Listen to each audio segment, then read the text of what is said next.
Hello friends, स्वागत है आपका आज की करंट अफेयर डिस्कशन में। चलिए डिस्कशन स्टार्ट करते हैं। हमारा पहला आर्टिकल है, अभी दुबई से निकारागुआ के लिए एक फ़्लाइट जा रही थी जिसमें कुछ व्यक्ति पकड़े गए हैं। वो डोंकी प्रोसेस के थ्रू यूएसए वगैरह जाना चाहते थे और ये जो पैसेंजर थे इसमें ज़्यादातर इंडियन थे। तो देखो, हमने कल न्यूज़ में डिस्कस भी किया था। इस प्रोसेस में क्या होता है कि कुछ लोग होते हैं वो बेहतर अपॉर्चुनिटी और रोज़गार के लिए यूएसए यूके वगैरह उधर जाना चाहते हैं, तो वो वीज़ा उनको मिलता नहीं, तो वो डोंकी प्रोसेस का यूज़ करते हैं। डोंकी प्रोसेस में क्या होता है, ऐसे देश होते हैं जैसे कि साउथ अमेरिकन कंट्री है, निकारागुआ वगैरह है ना, वहाँ पर क्या होता है वीज़ा इजीली मिल जाता है। तो ये फ़्लाइट के थ्रू पहले तो उन देशों में जाते हैं, फिर वहाँ से इलीगली होते हुए अलग अलग रास्तों का यूज़ करते हुए पनामा के जंगलों में से और भी मैक्सिको होते हुए यूएसए पहुँच जाते हैं। इनको बहुत सारी प्रॉब्लम भी फेस करनी पड़ती है इसके लिए, बट ये लोग फिर भी जाते हैं। अभी जब जा रहे थे निकारागुआ तो बीच में फ्रांस में ये फ़्लाइट रुकी थी, पेट्रोल वगैरह के लिए, डीजल के लिए, जो भी था, इनको फ्यूल चाहिए था, तो वहाँ रुकी थी। तो रुकी तो क्या हुआ कि जो फ्रांस की अथॉरिटी, उनको डाउट हुआ कि ये कुछ गड़बड़ कर रहे हैं। तो फिर फ्रांस की अथॉरिटी ने वहाँ जाके चेक किया तो पता चला ये तो सारे इलीगली जा रहे हैं डोंकी प्रोसेस के थ्रू। तो उनमें से कुछ लोग थे, उन्होंने बोला कि हमें भारत में खतरा है। तो फ्रांस के द्वारा कुछ लोगों को तो वहाँ पर शरण दे दी गई असाइलम के द्वारा, और ज़्यादातर लोग थे उनको वापस भेज दिया गया। तो ये काफ़ी सीरियस मुद्दा है और इसमें भारत सरकार की भी गलती है, क्योंकि इनको बेहतर अपॉर्चुनिटी का अवसर नहीं मिलते हैं। बेहतर अपॉर्चुनिटी नहीं मिलती तभी तो वो इलीगल प्रोसेस के थ्रू इतने संकटों का सामना करके भी दूसरे देशों में जाना चाहते हैं। तो सरकार को इनको अपॉर्चुनिटी देनी होगी, इनको अवसर देने होंगे, इनको रोज़गार देने होंगे, तभी जाके इस प्रकार की घटना जो होती है उसको रोका जा सकता है। चलते हैं नेक्स्ट आर्टिकल की ओर। ये आर्टिकल न्यूज़ है, इसको आप मेंस में कोट कर सकते हो। जब आरटीआई से रिलेटेड कुछ लिखते हो, विजिलेंस से रिलेटेड, सुशासन से संबंधित कुछ लिखते हो, तब आप इसे यूज़ कर सकते हो। आरटीआई में अभी बताया गया था, आरटीआई के रिप्लाई में, कि रेलवे स्टेशन पर जो पीएम बूथ लगाए गए थे उनमें जो खर्चा है वो बहुत ही ज़्यादा खर्चा हुआ था। तो एक बूथ लगाने में 1 लाख से 6 लाख रुपए का खर्चा आया था। तो ये इकोनॉमिक दृष्टि से वायबल प्रोजेक्ट नहीं था, काफ़ी नुकसानदायक प्रोजेक्ट था। तो ये आरटीआई से पता चला। तो इस प्रकार के आप कोड यूज़ कर सकते हो, रियल एग्जाम्पल है, वो मेंस में यूज़ कर सकते हो। तो चलते हैं हमारे पहले आर्टिकल की ओर। हमारा पहला आर्टिकल है वो नेशनल टाइगर कंजर्वेशन अथॉरिटी की एक रिपोर्ट आई है। इस रिपोर्ट में इसने बताया है, एनटीसीए ने, कि भारत में 2023 में जो टाइगर है उसकी डेथ में बढ़ोतरी देखने को मिली। साथ ही साथ में जो चीता है ना, उसकी भी डेथ में बढ़ोतरी देखने को मिली है। इस प्रकार की ये न्यूज़ है। तो सबसे पहले हम जान लेते हैं कितने अभी टाइगर मरे हैं। तो अभी 2023 में 168 टाइगर उनकी डेथ हो गई है। 6 चीता की भी डेथ हुई है, 168 टाइगर की भी डेथ हुई है। तो ये काफ़ी देखने लायक मुद्दा है कि इतने बड़े रेट पर डेथ हो रही है टाइगरों की, जो टाइगर इनकी डेथ हो रही है, तो काफ़ी चिंता का विषय है। साथ ही साथ में बर्थ रेट है उसमें भी बढ़ोतरी देखने को मिली है, इसलिए सर्वाइव भी कर पा रहे हैं। तो सबसे पहले प्रोजेक्ट टाइगर के बारे में देख लेते हैं कि प्रोजेक्ट टाइगर क्या है। तो प्रोजेक्ट टाइगर है, ये एक सेंट्रली स्पॉन्सर्ड स्कीम है। सेंट्रली स्पॉन्सर्ड स्कीम में इसे शुरू किया गया था, स्टार्ट किया गया था, लॉन्च किया गया था 1973 में, 1973 में इसे लॉन्च किया गया था। और इसका एम था लॉन्च करने की। क्यों लॉन्च किया गया था? एम था इसका, टाइगर है उसका कंजर्वेशन किया जाए, टाइगर के कंजर्वेशन को इंश्योर किया जाए, ये इसका एम था। और ये कहाँ से लॉन्च किया गया था?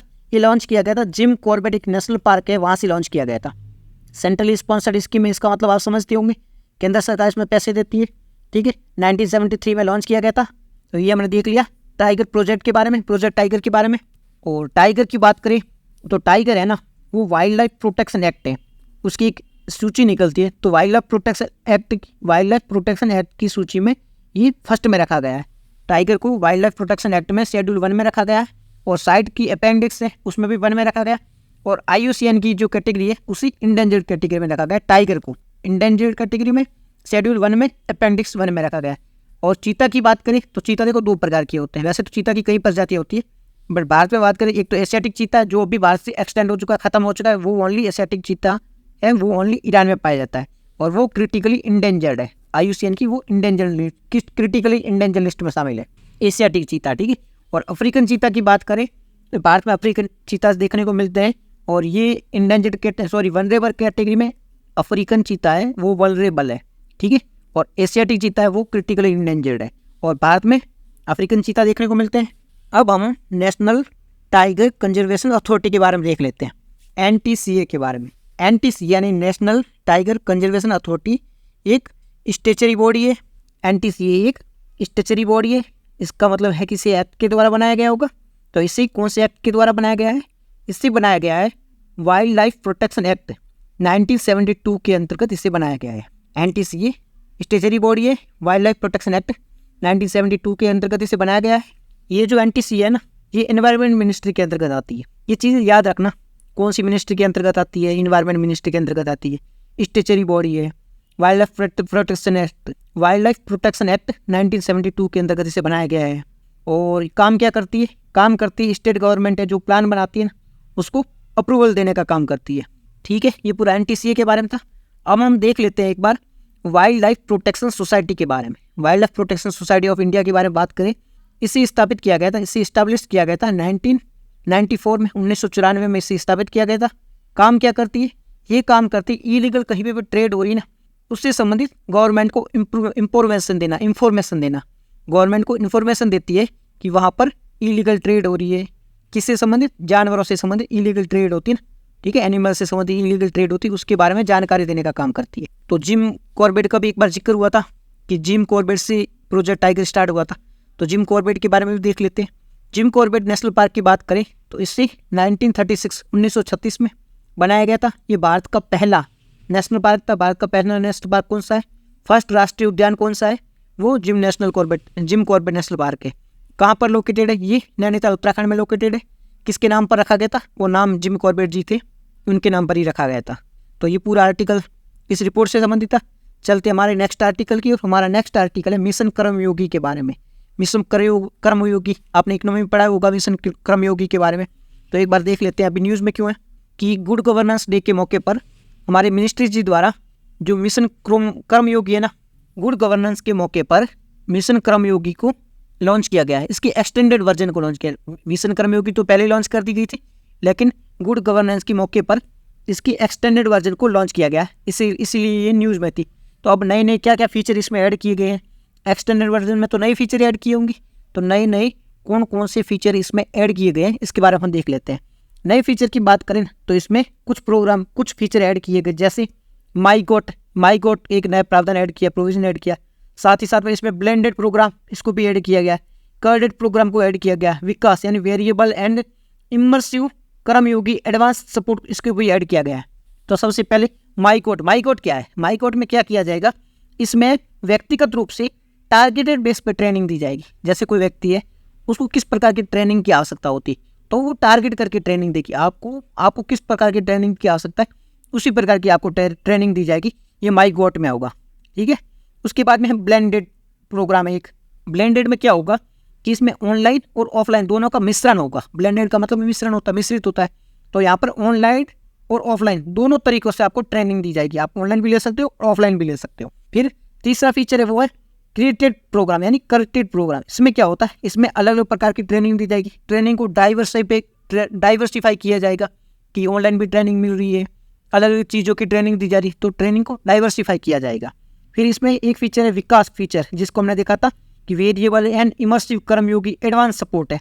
तो इसमें क्या किया जाएगा? इसमें कैपेसिटी बिल्डिंग की जाएगी। कोई भी जो ट्रेनर है, जिसको ट्रेनिंग दी जा रही है, सिविल सर्वेंट्स वगैरह को, उन्हीं कैपेसिटी बिल्डिंग का काम किया जाएगा।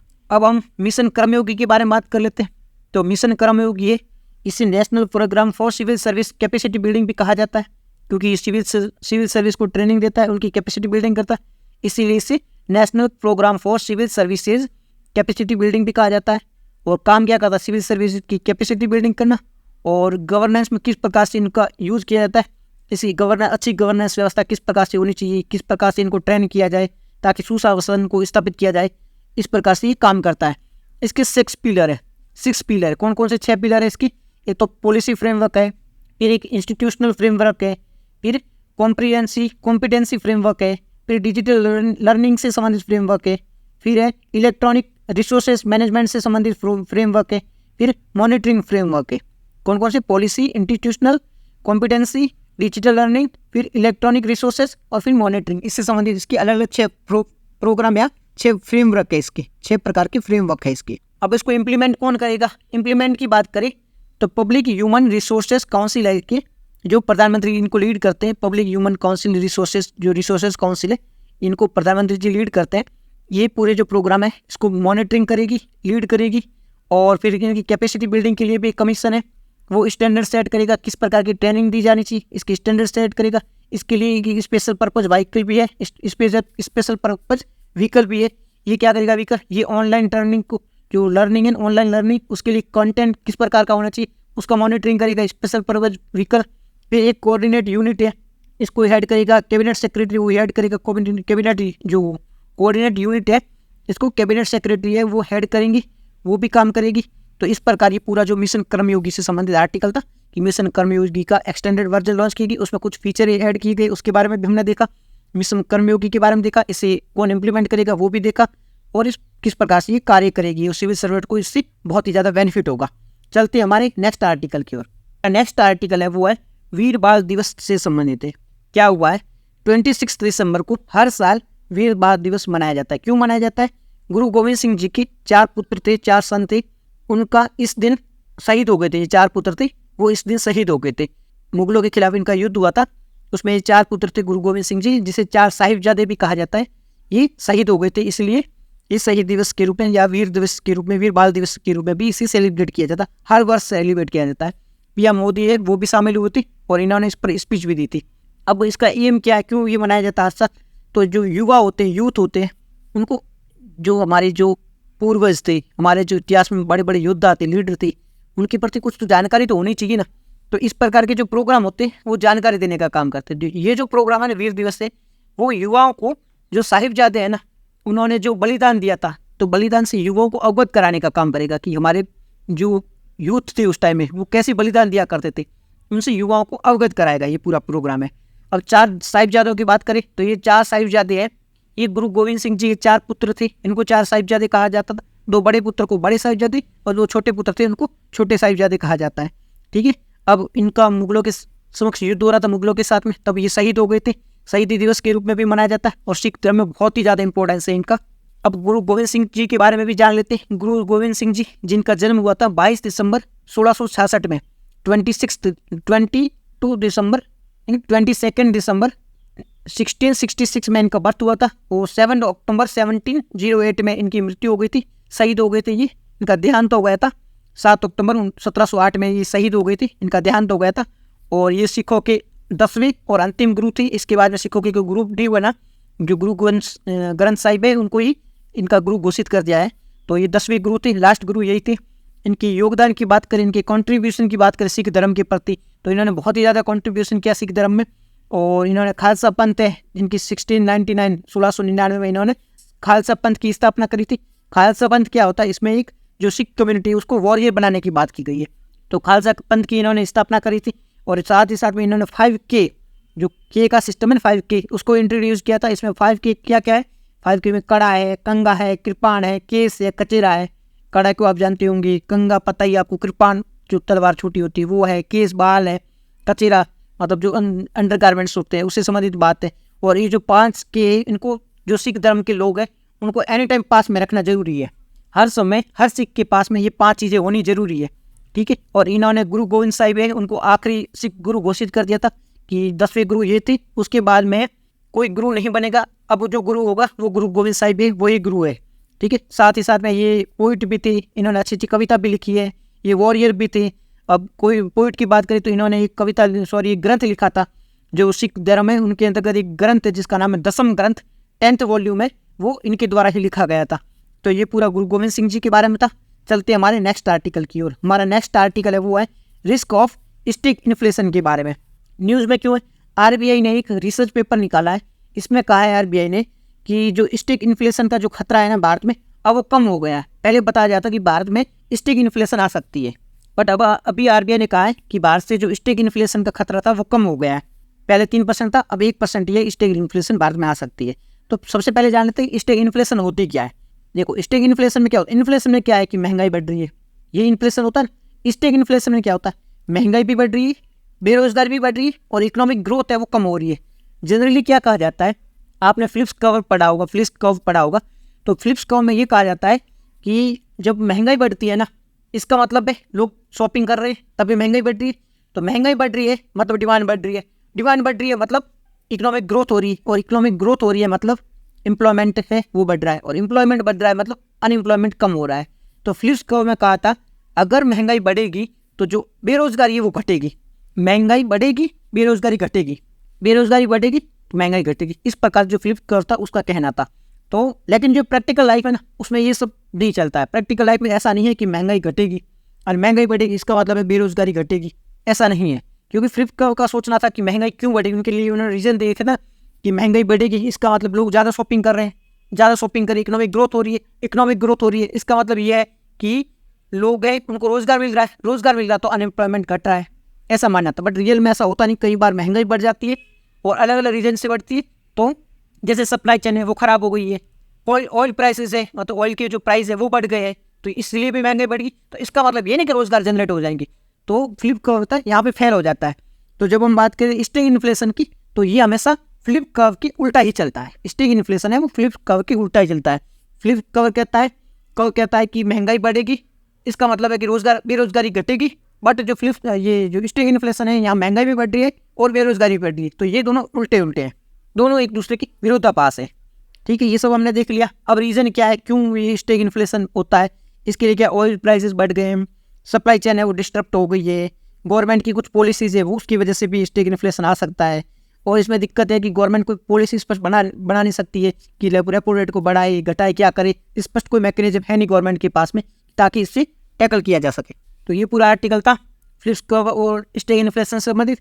चलते हमारे नेक्स्ट आर्टिकल की। हमारा नेक्स्ट आर्टिकल है, इंडिया ने अभी 5 लिथियम रिजर्व है उसी अर्जेंटीना से बाय किए हैं। न्यूज़ में क्यों है, इंडिया ने 5 लिथियम रिजर्व की ब्लॉक है वो अर्जेंटीना से खरीदे, इसलिए न्यूज़ में है। अब बात करें इसके लिए, तो इंडिया की ओर से जो खनिज विदेश लिमिटेड है वो, और अर्जेंटीना की ओर से सीमेन लिमिटेड है जो अर्जेंटीना की कंपनी, इन दोनों के बीच में एक एग्रीमेंट हुआ है। इस एग्रीमेंट में कहा गया है कि इंडिया है वो अर्जेंटीना के 5 लिथियम ब्लॉक की जो लिथियम ब्लॉक है, लिथियम रिजर्व के 5 ब्लॉक है, वहाँ से लिथियम का माइनिंग करेगी इंडिया। ठीक है, ये एग्रीमेंट था। अब लिथियम के बारे में बात कर लेते हैं। तो लिथियम इतना क्यों अभी चल रहा है, सारे देश लिथियम के पीछे पड़े हुए। तो लिथियम है ना वो बहुत ही ज़्यादा यूजफुल है। लिथियम की बात करें तो ये सॉफ्ट होता है, ठीक है, इसकी डेंसिटी कम होती है और जो इलेक्ट्रिसिटी बैटरी होती है उसकी में बहुत ही ज़्यादा बेनिफिट होता है, बेनिफिशियल होता है। और इसकी जो एप्लीकेशंस की बात करें तो जो स्मार्टफोन है, लैपटॉप है, इलेक्ट्रिक व्हीकल है, इसमें बैटरीज बनाई जाती है वो लिथियम के द्वारा ही बनाई जाती है। इसीलिए तो आपने देखा होगा कि लिथियम की डिमांड बहुत ही ज़्यादा है। ठीक है, अब इंडिया की बात करें तो इंडिया है लिथियम को इम्पोर्ट करता है, और इम्पोर्ट कहाँ से करता है तो ज़्यादातर 95% इंडिया है वो चाइना और हांगकॉन्ग से इम्पोर्ट करता है। इंडिया में लिथियम की भंडार की बात करें, इंडिया में लिथियम की रिजर्व की बात करें तो इंडिया में भारत की इंडिया में कुछ जगह है, जैसे कि जम्मू कश्मीर में एक रियासी जिला है, रियासी डिस्ट्रिक्ट है, तो वहाँ पर लिथियम की कुछ भंडार पाए गए हैं। जम्मू कश्मीर के रियासी डिस्ट्रिक्ट में कुछ लिथियम के भंडार पाए गए हैं। ये हम भारत की बात कर रहे हैं, बाकी भारत में बहुत ही कम लिथियम के भंडार देखने को मिलते हैं। अगर वहाँ से मिल जाता है, एक्सप्लोटेशन हो जाता है तो भारत के लिए बहुत ही बेनिफिशियल होगा।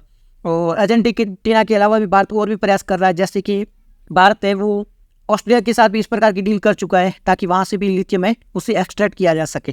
ठीक है, अब एक वर्ड आपने सुना होगा लिथियम ट्रायंगल। लिथियम ट्रायंगल में क्या होता है कि साउथ अमेरिका है, वहाँ पर लिथियम के बहुत बड़े भंडार है। तो साउथ अमेरिका की 3 कंट्री कौन कौन सी, ए यानी अर्जेंटीना, बी यानी बोलिविया, सी यानी चिली। अर्जेंटीना, बोलिविया, चिली ये 3 देश है, इनको सामूहिक रूप से ABC यानी इन 3 सामूहिक देश 3 देश है, इनको सामूहिक रूप से लिथियम ट्रायंगल कहा जाता है। इन 3 देशों में लिथियम के बहुत ही बड़े भंडार है, बहुत ही बड़े बड़े रिजर्वर है, इसलिए इनको लिथियम ट्रायंगल भी कहा जाता है। तो ABC आप ऐसे याद रखना, अर्जेंटीना, बोलिविया, चिली ये तीनों लिथियम भंडार यानी लिथियम ट्रायंगल के नाम से भी जाने जाते हैं। इसलिए क्वेश्चन भी पूछा गया था, कल पूछा था हमने कि लिथियम ट्रायंगल में कौन कौन सी कंट्री आती, तो अर्जेंटीना, बोलिविया, चिली ये लिथियम ट्रायंगल में आती 3 कंट्री। तो ये पूरा लिथियम से संबंधित था। फिर हमने एक कल क्वेश्चन पूछा था टाइम जोन से संबंधित। तो देखो टाइम जोन क्या होता है, जो टाइम है उसे मैनेज करने के लिए एक लाइन खींची गई है, ये एक इमेजिनरी लाइन है। ये लाइन है प्राइम मेरिडियन कहा जाता है, जो ग्रीनविच से होकर गुजरती है। ग्रीनविच जो कि यूके में है, वहाँ से होकर गुजरती है, तो उसे कहा जाता है। अभी MP के जो नए CM है इन्होंने कहा है कि ये जो ग्रीनविच लाइन है ना, जो वहाँ से गुजरती है प्राइम मेरिडियन, वो उज्जैन से गुजरनी चाहिए। उज्जैन से क्यों, क्योंकि हिंदू एस्ट्रोनॉमी के अकॉर्डिंग उज्जैन है वो प्राइम मेरिडियन है, वो उज्जैन से होकर गुजरती है। उज्जैन है वो सेंटर पॉइंट है, क्योंकि उज्जैन से है ना कर्क रेखा है नहीं कैंसर, और जो प्राइम मेरिडियन है वो 0 डिग्री पे आके मिलती है, दोनों एक जगह पर मिलती है। इसलिए इनका कहना है कि उज्जैन से होकर ये प्राइम मेरिडियन गुजरनी चाहिए। उज्जैन की बात करें, उज्जैन का काफ़ी ज़्यादा महत्वपूर्ण सिटी है। महाकालेश्वर यहाँ पे मंदिर है, महाकालेश्वर भगवान शिव जी का मंदिर है, जो ज्योतिर्लिंग है, 12 जो ज्योतिर्लिंग है ना उनमें से एक ज्योतिर्लिंग है जिसको महाकालेश्वर ज्योतिर्लिंग है। और 12 सालों में एक बार यहाँ पे कुंभ का मेला भी आयोजित होता है। और उज्जैन है वो शिप्रा नदी के किनारे पर बसा हुआ है। ट्रॉपिक और कैंसर यहाँ से गुजरती है। काफ़ी पुराना जंतर मंतर भी है यहाँ पर। काफ़ी अच्छा शहर है उज्जैन। ठीक है, उज्जैन के बारे में ग्रीनविच के बारे में बात करें तो ग्रीनविच मेरिडियन जो कि 0 डिग्री से होकर गुजरता है। यहाँ पर जो प्राइम मेरिडियन है वो यहाँ से गुजरती है, 0 डिग्री पर सिचुएटेड है। ये पूरे टाइम जोन को निर्धारित करती है। इससे आगे पीछे टाइम जोन की बात होती है। भारत की बात करें तो भारत में जो प्राइम मेरिडियन है वो इंडिया की 82 डिग्री और 30 मिनट ईस्ट में ये है। यूपी की मिर्ज़ापुर है, वहाँ पर ये भारत का टाइम जोन निर्धारण करता है, भारत का टाइम जोन। और भारत में है जो ग्रीनविच की बात करें तो वहाँ से भारत 5.5 घंटे आगे है। भारत ग्रीनविच से 5.5 घंटे आगे चलता है। ठीक है, इंटरनेशनल टाइम लाइन है उसका निर्धारण भी ग्रीनविच से होता है। और ये यहाँ से 180 डिग्री आगे है। ठीक है, ग्रीनविच से 180 डिग्री आगे जो इंटरनेशनल डेट लाइन है वो है। तो ये पूरा था आज का आर्टिकल। और न्यूज़ की बात करें जो हमने कल क्वेश्चन पूछे थे उसके बारे में बात करें। पहला हमारा था कि ऑरेंज पासपोर्ट है वो पावरफुल पासपोर्ट होता है। नहीं, ऑरेंज पासपोर्ट होता है वो कम पढ़े लिखे लोगों के लिए होता है। तो पहला स्टेटमेंट है वो गलत है। दूसरा है ये वाराणसी के बारे में जो वैष्णव शिवासी है ना, जिसके बारे में हमने पढ़ा था कि भगवान शिव की पूजा करते हैं। जी हाँ, ये सही है। शैविज्म के अंदर तो भगवान शिव की पूजा करते हैं।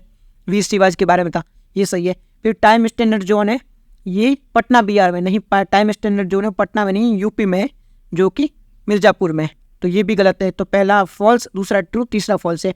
इसके बाद में हमने देखा था एक क्वेश्चन था लिथियम ट्रायंगल के बारे में। तो इसमें अर्जेंटीना, बोलिविया, चिली, ABC। तो फर्स्ट सही है। ठीक है, और ये क्वेश्चन था ये कहाँ पर इनका जन्म हुआ था, इन्होंने ये सोसाइटी की करी थी, ये पूरा स्टेटमेंट था। यहाँ पर ये मदन मोहन मालवीय जी के बारे में बात हो रही, तो यहाँ पे D करेक्ट है। तो ये आज के क्वेश्चन है वो भी आप एक बार देख लेना। तो आज के डिस्कशन में इतना ही था। Thank you very much for discussion.